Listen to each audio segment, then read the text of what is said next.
চৈতির গল্পের আসর থেকে আজকের গল্প অভিনেত্রী লেখিকা আশাপূর্ণা দেবী, গল্প পাঠে শর্মিলা বিশ্বাস।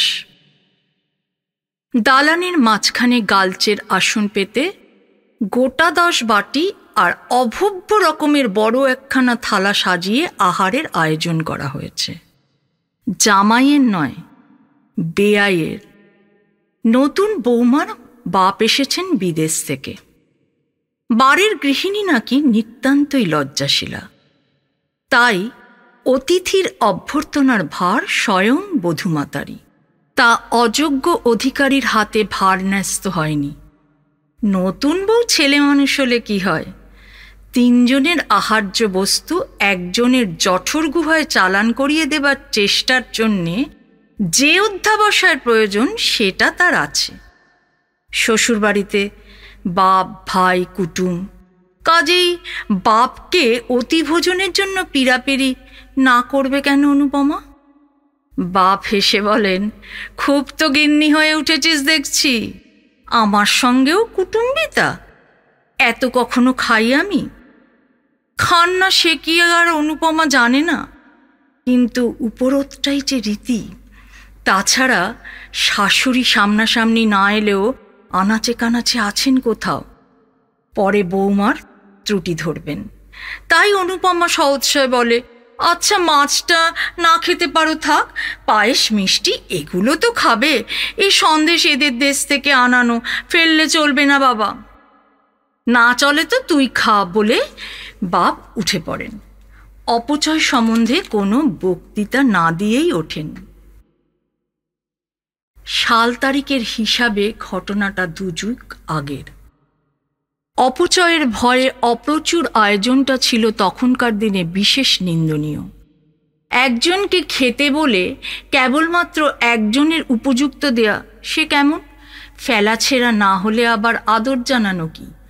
আহার্য বস্তুর ওপর মমত্ব বোধটাই তো মানসিক দৈন্য। অতি বড় কল্পনা বিলাসীও তখন রেশনের বাজারের দুঃস্বপ্ন দেখেননি। অতএব কাক না বিড়াল সম্বন্ধে কিছুমাত্র উদ্বিগ্ন না হয়েই অনুপমা বাবার সঙ্গে সঙ্গে উঠে যায় এবং পাশাপাশি চলতে চলতে প্রায় অস্পষ্ট স্বরে বলে, আমাকে নিয়ে যাওয়ার কথা বলবে তো বাবা? এতক্ষণ বলতে পারেনি। জানো তো, খাবার সময়টা অনেকেরই দৃষ্টি নিবদ্ধ আছে এদিকে। বাপ ও মেয়ের সঙ্গে স্বরের মিল রেখে বললেন, বলবো বলেই তো এসেছি, এবারে একলা ফিরে গেলে তোমাদের মাতা ঠাকুরুনি কি আর আস্ত রাখবেন আমাকে? ভাবছি কাল সকালের গাড়িতেই নিয়ে যাব। আশায়, আশঙ্কায়, উদ্বেগে, উৎকণ্ঠায় কণ্টকিত কিশোরী হৃদয় এক মুহূর্ত অপেক্ষা করতে রাজি হলো না। কাল সকাল সে যেন সুদূর ভবিষ্যৎ। কিন্তু বউ বলে কথা, 2 যুগ আগের বউ। বাপের বাড়ি যাবার ইচ্ছা প্রকাশটা অমার্জনীয় অপরাধ। তাই পাকা গিন্নির মতো ফিসফিস করে বাপকে উপদেশ দেয় অনুপমা, বেশ গুছিয়ে গাছিয়ে বলো বাবা, জানোই তো আমার শ্বশুর একটু রাগী মানুষ। একটু? বাপ প্রায় স্পষ্ট হেসে ওঠেন, বল যে বিলক্ষণ। চ্যাটাং চ্যাটাং কথা শুনলে মেজাজ ঠিক রাখা যায় না। যাকগে, এবারে যেমন করে হোক বলে কয়ে কথাঞ্চিত আশ্বস্ত অনুপমা বাপকে চোখ টিপে ইশারা করে চুপ করতে বলে। কোথায় যেন পায়ের শব্দ হলো। বাপের কাছে নিয়ে যাবার আবেদন করছে। এই অপরাধ ধরা পড়লে রক্ষে আছে? শাশুড়ি লজ্জাশীলা হতে পারেন, তা বলে এতদূর সহ্যশীলা তো হতে পারেন না সত্যি। ঘণ্টাখানেক পরে সেই দালানেই শতরঞ্চের আসন বিছিয়ে আর গোটা 4-5 বাটি ঘিরে থালা সাজিয়ে আহারে বসেছেন বাড়ির কর্তা। সামনে পাখা হাতে অনুপমা। ইনি কুটুম্ব না হলেও অনুরোধ উপরোধের মাত্রাটা উঠে যায় কুটুম্বের পর্যায়ে। সেটাই রীতি। ছেলের বউ যত্নার্থী করবে, এই তো স্বাদ মানুষের। তা সে স্বাদ মেটাতে জানে অনুপমা। কর্তা বেশ খানিকক্ষণ খাওয়ার পর একসময় মুখ তুলে যেন হঠাৎ মনে পড়ার ভঙ্গিতে বলেন, হ্যাঁ ভালো কথা, তোমার বাবা যে নিয়ে যেতে চাইছেন তোমাকে। বাবার কথা বাদ দিন বলে পাখাটা জোরে জোরে চালাতে থাকে অনুপমা। হৃৎস্পন্দনের দ্রুত ছন্দটা পাছে ধরা পড়ে, তাই আরও ব্যস্ততা। বাদ দিলে চলছে কই গো? শ্বশুর ঠাকুর শ্লেষের ভঙ্গিতে কথা শেষ করেন। তিনি একেবারে নাছোড়বান্দা। মেয়ে নিয়ে না গেলে তোমার মা নাকি তাকে বাড়িতেই ঢুকতে দেবে না শুনলাম। ওই তো হয়েছে জ্বালা। দইয়ের ওপর চিনি দিতে দিতে অনুপমা যেন অগ্রাহ্য করে বলে, মার যে কি বাতিক, মেয়েকে দেখতে ইচ্ছা হলেই কান্না জুড়ে দেবেন। আচ্ছা, এ কি, বাবার কি কম মুশকিল? সেবারেই অমনি পুজোর সময় দিদির আসবার কথা ছিল, আসা হলো না। ব্যাস, মার 7 দিন খাওয়া বন্ধ। পুজোর সময় কোথায় নতুন জামা কাপড় পরবেন তা নয়। আচ্ছা, সব সময় কি আসা বললেই আসা হয়? সংসারের সুবিধা অসুবিধা দেখতে হবে না? শ্বশুরের মুখের মেঘ কেটে ঈষৎ কৌতুকের বিদ্যুৎছটা দেখা দেয়। আমি তো তোমার বাবাকে কথা দিলাম বলে পায়েসের বাটিটা কাছের গোড়ায় টেনে নেন। অনুপমার মুখেও বিদ্যুৎ রেখা, কিন্তু সুকৌশলে তার উপর একখানি নকল মেঘ ঢাকা দিয়ে হাতের পাখা নামিয়ে গালে হাত রেখে বলে, সে কি বাবা, কথা দিলেন কি? মার এই শরীর খারাপ, 2 দিন বাদে ঠাকুরজি আসবেন, বামুন ঠাকুর দেশে যাব বলেছে। দুশ্চিন্তায় যেন মুচড়ে পড়ে অনুপমা। তা বললে কি হবে? কথার পেছনে ড্যাশ টেনে কর্তা জলের গ্লাসে 2খানা পাতিলেবু নিগড়ে তাড়িয়ে তাড়িয়ে জলটি খেতে থাকেন। অনুপমার মা অবুঝ হতে পারেন, তাই বলে অনুপমা তো হতে পারে না। সে নুনের পাত্র চিনির কৌটো গুছিয়ে তুলতে তুলতে বিচক্ষণভাবে বলে, এই সময় আমি হঠাৎ বাপের বাড়ি গিয়ে থাকলে ঠাকুরজি কি মনে করবেন বাবা? বাবাকে আপনি ওই কথাই গুছিয়ে বলে দিন। তা হয় না বৌমা। কর্তা মাটিতে বা হাতের ভর দিয়ে ধীরে ধীরে উঠে বলেন, মরদ কা বাত হাতি কা দাঁত।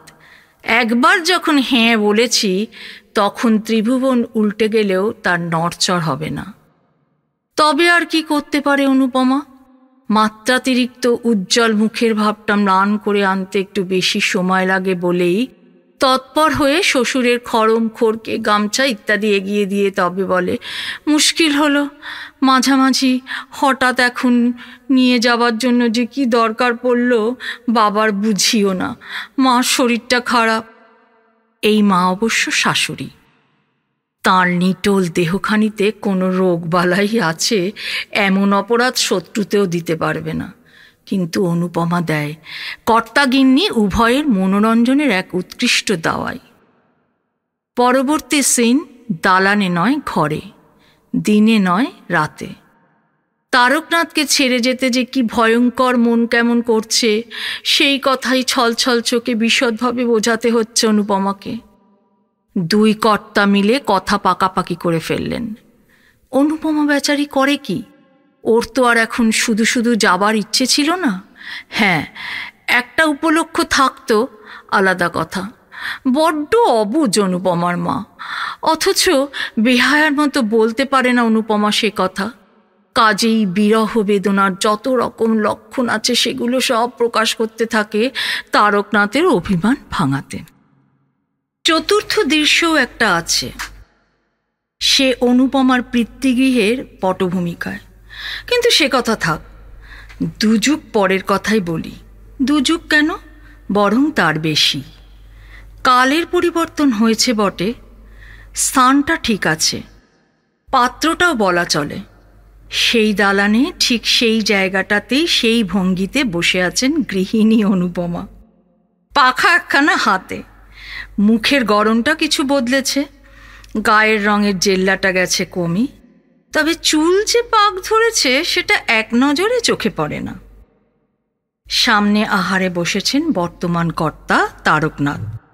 25-এর ওপর আর 25 যোগ করলে যে পরিবর্তনটুকু অবশ্যম্ভাবী, তার বেশি কিছু পরিবর্তন দেখা যাচ্ছে না তারকনাথের আকৃতিতে। আসনটা আর বাসনগুলো বাপের আমলের, তবে আহার অপ্রয়োজনীয় নয়, তাতে এ যুগের শীর্ণ ছাপ। অনুরোধ উপরোধের কাজটা ফুরিয়েছে গৃহিণীদের। সচরাচর এরকম ওই প্রসঙ্গেরই অবতারণা হয়। সে যুগে জলের দরের সঙ্গে এই যুগের অগ্নিমূল্যের তুলনা করে প্রতিদিনই নতুন করে বিস্ময় প্রকাশ করেন অনুপমা। আবার এই উৎকণ্ঠাও প্রকাশ করতে ছাড়েন না সংসারে এই নবাবী চাল চেলে আর কতদিন চালাতে পারবেন তারকনাথ। ছেলেটি তো একবারে লাট সাহেবের পুষ্যিপুত্র, মেয়েটি বাদশার বেগম, এতটুকু ত্রুটি হলেই রসাতল। ছেলে মেয়েদের কান বাঁচিয়েই অবশ্য বলেন অনুপমা। এখনকার ছেলে মেয়েদের তো বিশ্বাস নেই। আজ আর বাজার দরের আলোচনা নয়, কর্তা রেগে আছেন। অনুপমা নীরব। খানিকক্ষণ খাওয়ার পর হঠাৎ মুখ তুলে তারকনাথ বলেন, কি নিয়ে এতক্ষণ বচসা হচ্ছিল বাবুর? বলা বাহুল্য, উদ্দিষ্ট বাবুটি তারকনাথের বয়স্ক বেকার পুত্র। এহেন অম্লরসাত্মক উষ্ণ ভাষা আর কার সম্বন্ধে প্রয়োগ করা যেতে পারে উপযুক্ত বয়সের পুত্র ছাড়া? একটি বিক্ষোভসূচক শব্দের সঙ্গে অনুপমা উত্তর দেন, আর বলো কেন, সেই দিল্লি যাওয়া। বন্ধুরা যাচ্ছে, অতএব ওরও যাওয়া চাই। দিল্লি দিল্লি করে খেপে উঠেছে একবারে। তারকনাথ বিরক্তভাবে বলেন, এখনো সেই খোঁট ধরে বসে আছে? এক কথায় বললে দিচ্ছি যাওয়া হবে না, ব্যাস। বলে তো আমিও দিয়েছিলাম গো। অনুপমা পাখা নামিয়ে হাত উল্টে বলেন, শুনলে তো, সেই তক্কই তো হচ্ছিল। কেন যাব না? গেলে দোষ কি? লোকে কি যায় না? যারা যাবে তারা সব মরে যাবে নাকি? নিষেধের একটা কারণ থাকা দরকার। এই সব পাকা পাকা কথা। নিষেধের কারণ থাকা দরকার? শোনো আস্পর্দার কথা, তারকনাথের অনিচ্ছাই তো যথেষ্ট কারণ। তাছাড়াও আবার কারণ দেখাতে হবে ছেলেকে? ক্রুদ্ধ তারকনাথ বলেন, আমি ওর তাবেদার নই যে কারণ দেখাবো। এক পাল চ্যাংড়া ছোড়াদের সঙ্গে হইচই করতে চেয়ে আমি দেব না। টাকা জোগাড়ের বেলায় আমি বেটা, তবু যদি এক পয়সা আনবার মুরত থাকতো, চুল ছাটার পয়সাটা পর্যন্ত ভাত পেতে নিতে হয় এই হাবাতে বুড়োর কাছে। তবু কি তেজ, কথাই কওয়া যায় না ভালো করে। আমি যেন একটা কীটস্য কীট। অনুপমার কণ্ঠেও অনুরূপ সুর। শুধু তুমি কেন, কাকে নয়, জগৎকেই যেন থোড়াই কেয়ার করে ওরা। দরকারের সময় হাত পাতার কথা বলছো, তাহলে তো বাঁচতাম। মুখ ফুটে চাইলে মানের কানা খসে যাবে না, সেই সেদে সেদে দিতে হবে, নিয়ে যেন মাথা কিনবেন। তারকনাথ গম্ভীরভাবে বলেন, বললে এক্ষুনি আবার তোমারই মানের কানা খসে যাবে। তবে ন্যায্য কথা বলবো, তোমার আশকারাতেই এরকম হয়েছে। আশকারা আবার কি? অনুপমা অসন্তোষ প্রকাশ করেন। মেজাজটি তো জানো না ছেলের, একটা ন্যায় অন্যায় কথা বলবার জো আছে? আছে কিনা আমি দেখতাম। তারকনাথ হুমকি দিয়ে ওঠেন, বলতে আমি খুবই পারতাম, শুধু পারি না তোমার ভয়ে। হঠাৎ 40 উত্তীর্ণ অনুপমার মুখে এমন একটা রহস্যময় হাসি ফুটে ওঠে যেন 24 বছরে মানানসই। তবে উত্তরটা বয়সের অনুপাতেই দেন ভদ্রমহিলা। আহা, মরে যাই, আমার ভয়ে তো অজ্ঞান হয়ে যাচ্ছ তুমি। ভয় করতে হয় আজকালকার ছেলেদের।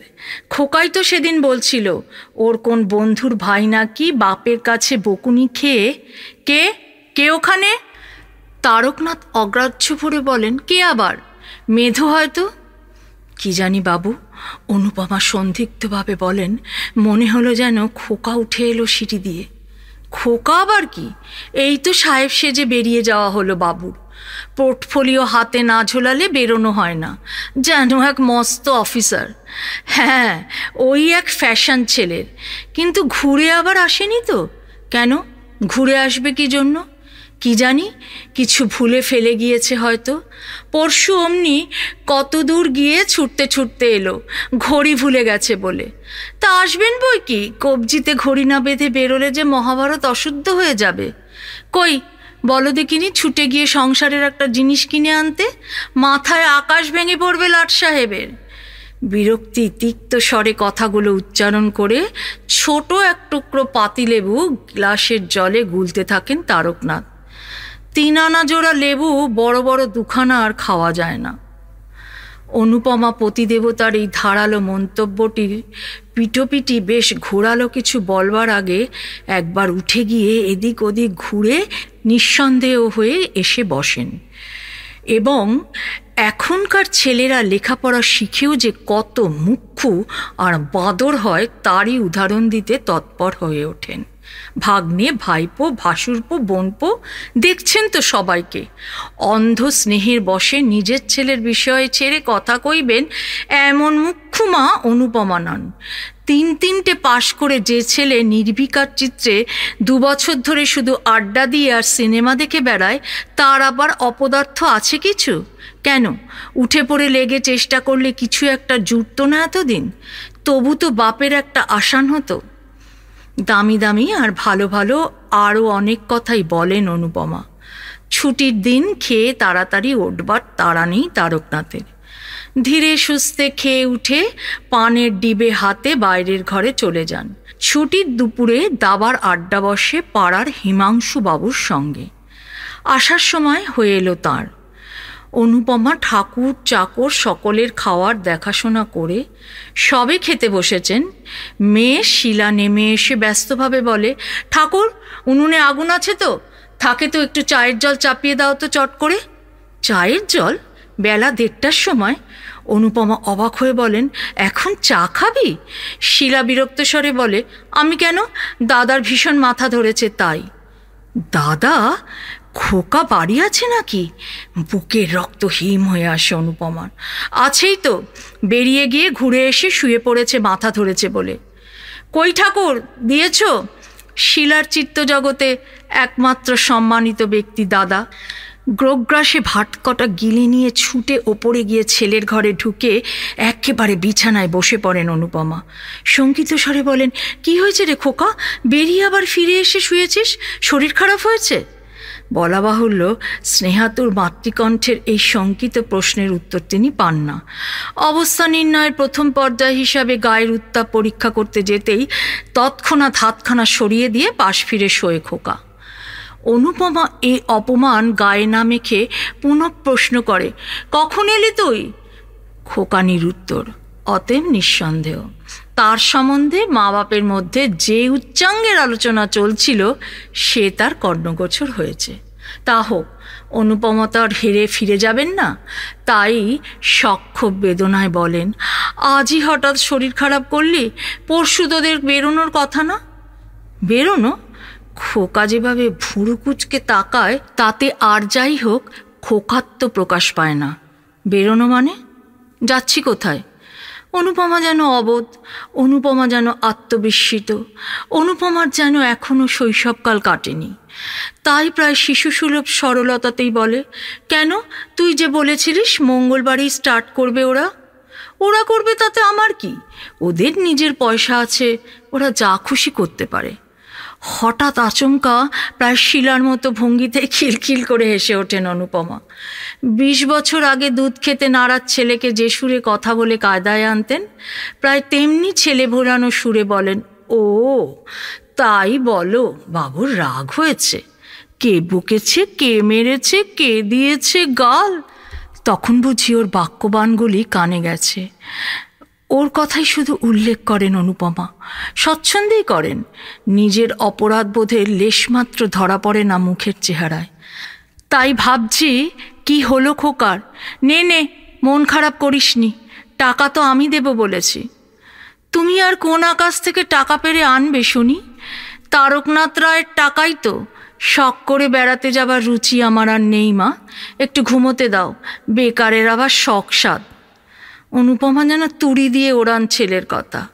হ্যাঁ, বড্ড বুড়ো হয়েছিস, রোজগারের বয়স পার হয়ে গেছে একবারে, তাই বেকার বলে একবারে দেগে দে নিজেকে। ওর কথায় আবার মানুষ রাগ করে? কথার কোনো মাথা আছে? ওর কথা ধর্তব্য করতে হলে তো ভালো খেতে নেই, ভালো পড়তে নেই, আত্মীয় বন্ধুর বাড়ি যেতে নেই, স্বাদ আহ্লাদ সব শিখে তুলে রেখে খালি টাকা আনা পাইয়ের হিসাব করতে হয়। উচিত তাই, খোকা শ্লেষের সুরে বলে, অন্তত যতদিন ওর অন্ন ধ্বংসাচ্ছি। তাই বই কি, আমি তো আজীবনই ওর অন্ন ধ্বংসাচ্ছি। করছি যে তাই, ওই সামনাসামনি দুটো মন রাখা কথা কয়ে যা তা বুঝিয়ে একটু ঠান্ডা রাখা, বুঝলি? গোয়ার তুমি করে কাজ পণ্ড করে লাভ। তোর ঠাকুরদা ছিলেন কি দুর্দান্ত রাগী, কিছুতে যদি একবার না বলেছেন তো হ্যাঁ করার সাধ্য কারো নেই। আমি শুধু ভুলিয়ে ভালিয়ে খোশামত করে। খোকা এবার উঠে বসে, উদ্ধতভাবে বলে, কেন করেছ? অন্যায় করেছ। খোশামত করবে কিসের জন্য? বাবাকেও চিরকাল ভয় করে করে আর খোশামত করে করে এই অবস্থা। কিন্তু কেন? তোমার নিজের একটা সত্তা নেই? ভালো মন্দ বিচার বিবেচনা নেই? যুক্তিতর্ক নেই? সূক্ষ্ম একটি হাস্যরেখা ফুটে ওঠে অনুপমার বাঁকা ঠোঁটের কোণে। যুক্তিতর্ক? অনুপমার ভিতরে যুক্তিতর্ক নেই? এত অজস্র আছে যে তার প্রবল স্রোত সমুদ্র স্রোতের মতো ভাসিয়ে দিতে পারে বাপ ছেলে দুজনকেই। কিন্তু ভাসিয়ে দিলে চলে কই অনুপমার? বিচার বিবেচনা সেটা যে আছে তার প্রমাণ দিতে গেলেই তো সংসার করা ঘুচে যাবে অনুপমার। সে বস্তুটাও তো আমসত্ত্বের মতো জলে গুলে রোদে শুকিয়ে ভাড়ারজাত করা হয়েছে। খোশামদের বিরুদ্ধে তো এত তরপানি ছেলের, তাকেই বা এতক্ষণ কি করলেন তিনি মা হয়ে? কিন্তু এসবের কিচ্ছুটি উচ্চারণ করেন না অনুপমা। সূক্ষ্ম হাসির রেখাটা সূক্ষ্মতর হয়ে মিলিয়ে যায়। শুধু ম্লান কণ্ঠে বলেন, কেন নেই? সে আর তুই কি বুঝবি খোকা? লেখাপড়া শিখে পণ্ডিত হলেই কি সব বোঝা যায়? আমার মনে আর দুঃখ দিসনি বাবা। তোর সব বন্ধুরা দিব্যি বেড়াতে যাবে আর তুই পড়ে থাকবি, এ আমি সইতে পারবো না। উনি না হয় একটু রাগই করবেন, নিজে কখনো কোথাও যেতে পাইনি, জগতের কিছু কখনো দেখিনি, চিরদিন বন্দি হয়ে থেকেছি। তোরা মন খুলে সব করলেই শান্তি আমার। খোকা অপ্রতিভ দৃষ্টিতে তাকিয়ে দেখে, মনে হয় যেন মায়ের দুই চোখের তারায় পুঞ্জীভূত হয়ে আছে সেই চিরদিনের ক্ষোভ, বঞ্চিত জীবনের, বন্দি জীবনের, নিরুপায় জীবনের। অতঃপর কথার মোড় ঘোরে। চা হাতে করে এসে শিলাও যোগ দেয়। খোকার টাকা হলে মাকে কোন কোন দেশে বেড়াতে নিয়ে যাবে তারই আলোচনা চলে। খোকার যেটা পছন্দ অনুপমার হয়তো নয়। তার মতে কত দুঃখে বেড়ানো, তা মুসৌরি কেন, বরং পুরী ভুবনেশ্বর। শিলার আদর্শ দাদা, অতএব সে মার পছন্দকে উপহাস করে। খোকা তখনই মত পাল্টায়, কেন? পুরী ভুবনেশ্বরই কি যাতা জায়গা? ভারতের স্থাপত্য শিল্পের পৌরাণিক নমুনা। মার পছন্দকে বরং তারিফই করতে হয়। অতএব তাই তৎক্ষণাৎ শিলার কটকি শাড়ি কেনা হয়, ক্ষেত্তরের কাঁসার বাসন, আবার পরবর্তী ট্রিপটা সম্বন্ধে গবেষণা চলে।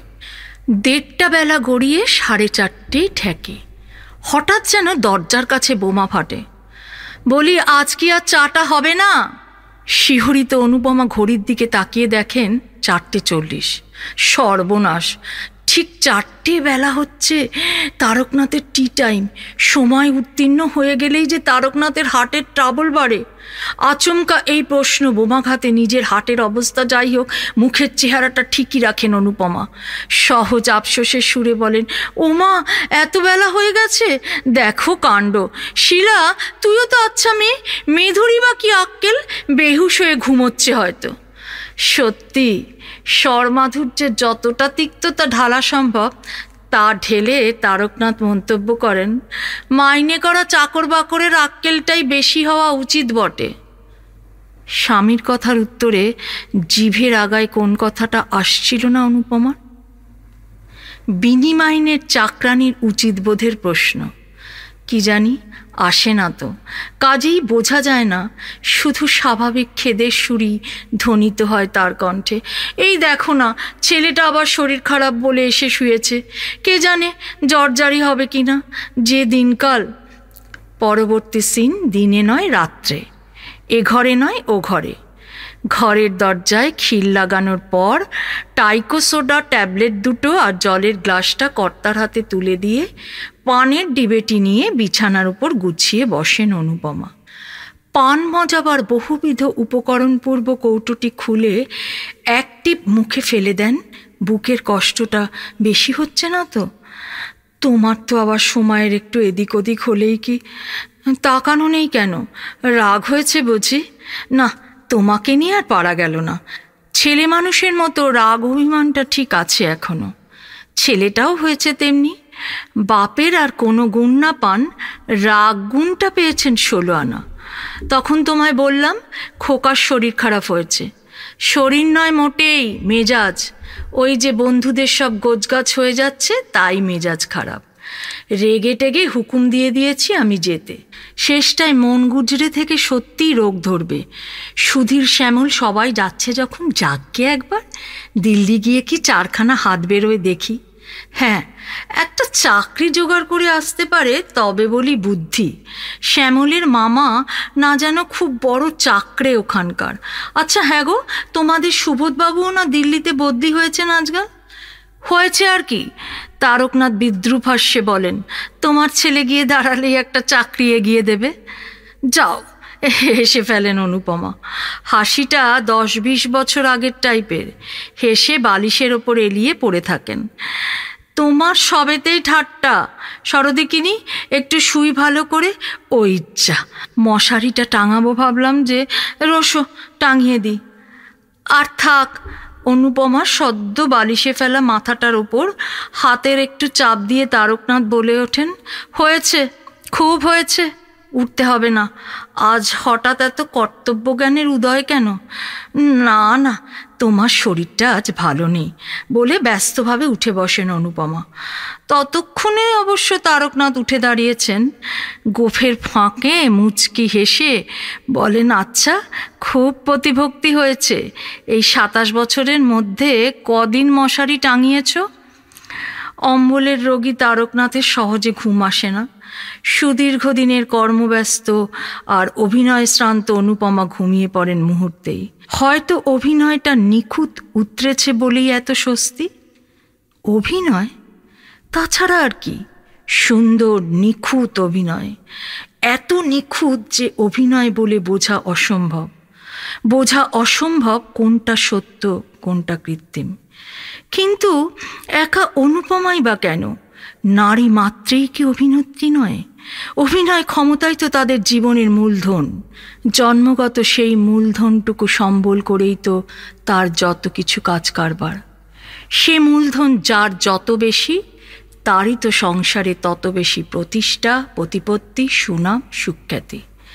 নদীর মতো আপন বেগে প্রবাহিত হতে চাইলে চলবে কেন তার? একদিক ভরাট করে তুলতে অপর দিকে ভাঙন ধরাবার মতো বোকামি তার নেই। দুই কুল সযত্নে রক্ষা করে চলতে হবে। রক্ষা করতে হয় সংসার, রক্ষা করতে হয় দাঁড়াবার ঠাঁই। অনাদারকে তার বড় ভয়, বড় ভয় অবহেলাকে। নাকি এ তথ্যের সবটাই ভুল? কোনোটাই তার অভিনয় নয়। চিরন্তনী নারী প্রকৃতির মধ্যে পাশাপাশি বাস করছে সম্পূর্ণ আলাদা দুটি সত্তা, জননী আর প্রিয়া। নিজের ক্ষেত্রে সে স্বয়ংসম্পূর্ণ। মমতাময়ী নারী তার এই বিভিন্ন দুটি সত্তা বিশাল পক্ষপুটের আড়ালে সযত্নে আশ্রয় দিয়ে রেখেছে চিরশিশু অবোধ পুরুষ জাতিকে। ছলনাটা তার ছলনা নয়, করুণা। এই করুণার আওতা ছাড়িয়ে ছলনা লেশিন উন্মুক্ত পৃথিবীতে বেপরোয়া শিশু ভোলানাথের দলকে যদি মুখোমুখি দাঁড়াতে হতো, কদিন লাগতো পৃথিবীটা ধ্বংস হতে?